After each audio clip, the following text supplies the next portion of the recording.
আজকের recipe chicken চাপ। Chicken চাপ বানানোর জন্য চিকেনগুলোকে বড় বড় টুকরো করে ধুয়ে রাখলাম। এবার কাজু, চারমগজ, পোস্ত একসঙ্গে বেটে নিলাম। আর কিছু পেঁয়াজ, আদা, রসুন কেটে ধুয়ে মিক্সির গ্রাইন্ডারে দিয়ে ভালো করে পেস্ট করে নিলাম। আর তোমাদের যদি পেস্ট হতে হতে তোমাদেরকে বলি, যদি তোমাদের আমার রেসিপিটা ভালো লেগে থাকে তো লাইক, কমেন্ট করো এবং চ্যানেলটাকে সাবস্ক্রাইব করে দিও।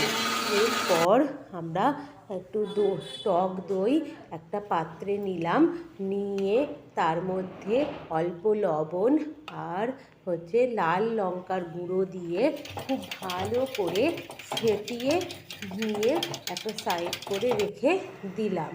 এরপর আমি ওই চিকেনের মধ্যে একে একে মশলাগুলো দেব। প্রথমে দিলাম 2 চামচ গোলমরিচের গুঁড়ো, আগে থেকে গুঁড়ো করে রাখা ছিল গোলমরিচটা। এরপর দিলাম কাজু আর চারমগজ বাটা, তারপরে দিলাম পোস্ত বাটা, আর দিয়ে ভালো করে প্রথমে আমি মাখিয়ে নিলাম।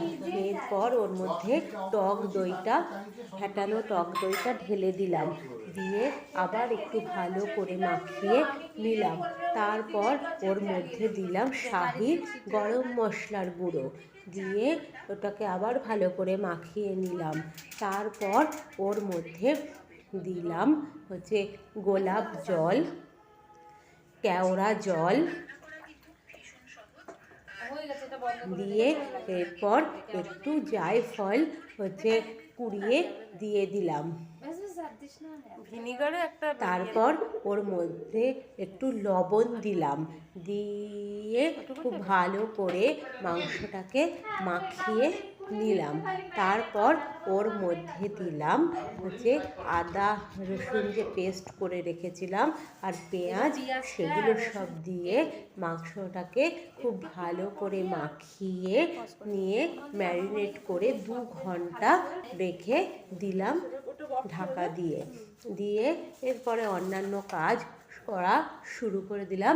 এরপর একটা কড়াইতে তেল গরম করতে দিয়ে দিলাম।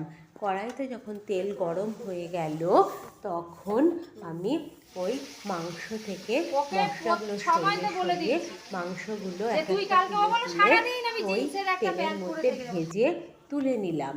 এরপর সমস্ত মাংসগুলো ভাজা হয়ে গেলে ওই কড়াইয়ের ওই তেলের মধ্যেই মশলাটা ঢেলে দিলাম, দিয়ে মশলাটাকে সামান্য একটু কষিয়ে নিয়ে তারপর ওর মধ্যে চিকেনগুলো দিয়ে দিলাম।